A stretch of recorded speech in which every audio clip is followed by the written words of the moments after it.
और आइए अब हम आपको मुनीर के नए गॉडफादर मतलब अमेरिका के राष्ट्रपति ट्रंप के डबल गेम के बारे में बताएं। बीते दिनों अमेरिका ने बीएलए यानी कि बलूचिस्तान लिबरेशन आर्मी को आतंकवादी संगठन घोषित करके आसिम मुनीर की मुराद पूरी कर दी। ट्रंप ने बीएलए पर प्रतिबंध का ऐलान, बैन का ऐलान उस समय किया जब पाकिस्तान के आर्मी चीफ मुनीर अमेरिका में ये था। बीएलए पर चले अमेरिकी हंटर को पाकिस्तान अपनी बड़ी जीत बता रहा है। बलूचिस्तान में आतंकवादियों के खात्मे का दम भर रहा है, लेकिन आतंकवादी मसूद अजहर और हाफिज सईद जैसे आतंकवादियों को पालने वाले पाकिस्तान पर आखिर ट्रंप इतने मेहरबान क्यों हैं? क्या है बलूचिस्तान लिबरेशन आर्मी पर बैन की इनसाइड स्टोरी?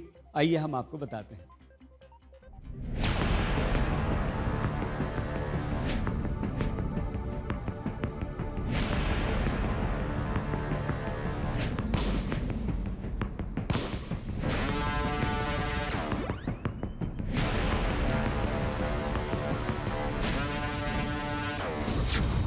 बलूचिस्तान पर डोनाल्ड ट्रंप का डबल गेम। पाक को खुश करने के लिए ट्रंप का फैसला।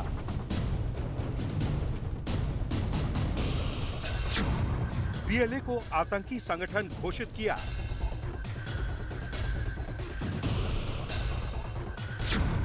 क्या है बलूचिस्तान में ट्रंप का तेल वाला खेल?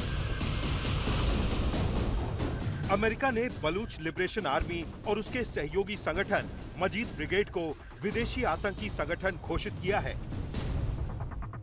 यानी बलूचिस्तान में आजादी की लड़ाई लड़ रही बलूच लिबरेशन आर्मी के माथे पर अमेरिका ने आतंकी की मोहर लगा दी है। अमेरिकी विदेश मंत्री मार्को रूबियो ने बीते दिन इसका ऐलान किया।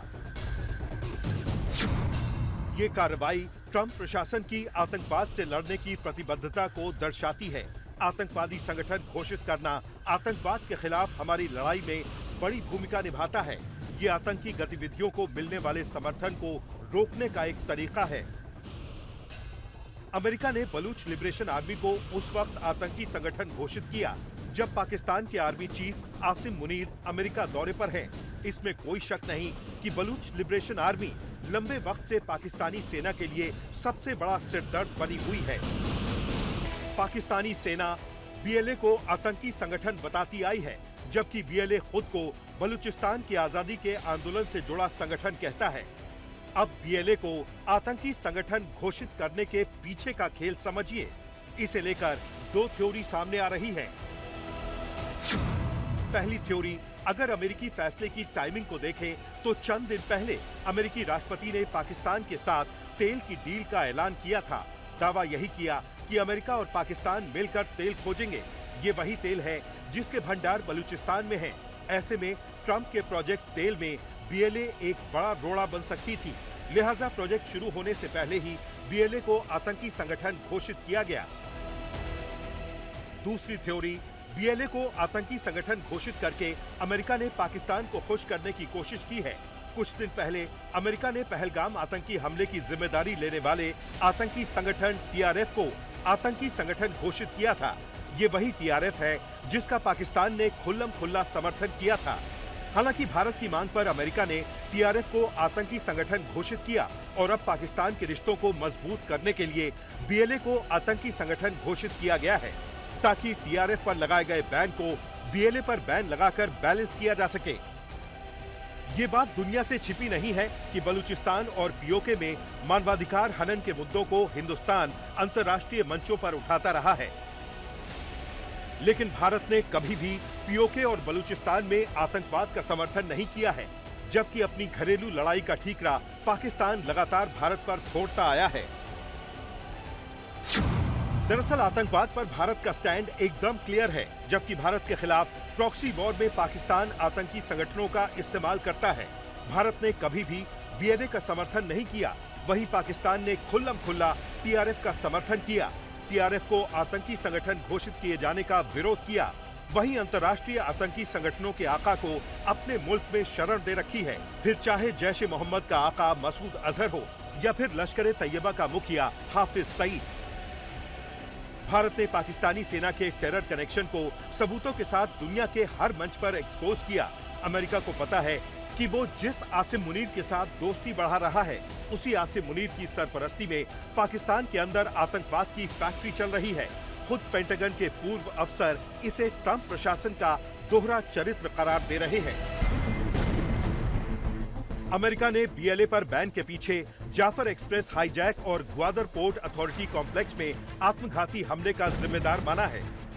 वहीं जाफर एक्सप्रेस हाईजैक के दौरान पाकिस्तान की तरफ से भारत पर कई आरोप लगाए गए थे, मगर भारत ने पाकिस्तानी आरोपों की हवा निकाल दी थी। भारत का पक्ष एकदम स्पष्ट है। बलूचिस्तान में बीएलए और मुनीर की सेना का संघर्ष पाकिस्तान का अंदरूनी मामला है, क्योंकि बलूचिस्तान में पाकिस्तानी सेना मानवाधिकारों का हनन करती आई है। हम पाकिस्तान द्वारा लगाए गए निराधार आरोपों को दृढ़ता से खारिज करते हैं। पूरी दुनिया जानती है कि वैश्विक आतंकवाद का केंद्र कहां है। पाकिस्तान को अपनी आंतरिक समस्याओं और विफलताओं के लिए दूसरों पर उंगली उठाने और दोष बढ़ने के बजाय अपने अंदर झांकना चाहिए। इससे पहले प्रधानमंत्री नरेंद्र मोदी बलूचिस्तान, गिलगिट और पीओके को लेकर पाकिस्तान को आईना दिखा चुके हैं। पाकिस्तान का दिल आतंकियों के लिए धड़कता है, लेकिन भारत का दिल इंसानियत के लिए धड़कता है।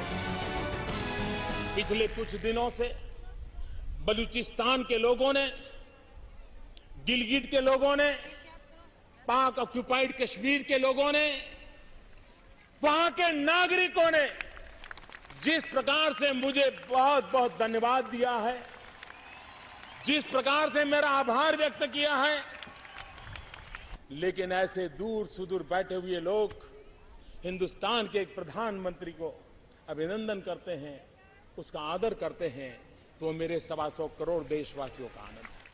अमेरिका और पाकिस्तान इस समय नजदीक भले ही आते नजर आ रहे हों, लेकिन अमेरिका और पाकिस्तान के रिश्तों का इतिहास ये बताता है कि इसके अंदर अरबों डॉलर की मदद से लेकर फौजी हथियार इकट्ठा करने के मामले में फायदे में अक्सर पाकिस्तान ही नजर आता है और अमेरिका ने कई बार धोखा खाया है। अमेरिका के राष्ट्रपति के तौर पर पिछले कार्यकाल के अंदर पाकिस्तान को लेकर डोनाल्ड ट्रंप के विचार क्या थे, इसकी गवाही उनकी सोशल मीडिया टाइमलाइन देती है और आने वाले 3.5 साल में उनके विचार अगर फिर बदल जाएं तो किसी को आश्चर्य नहीं होगा। लिहाजा भारत इस मामले के अंदर अपने राष्ट्रीय हितों का ख्याल रखते हुए बड़ी सावधानी के साथ आगे बढ़ता हुआ नजर आता है।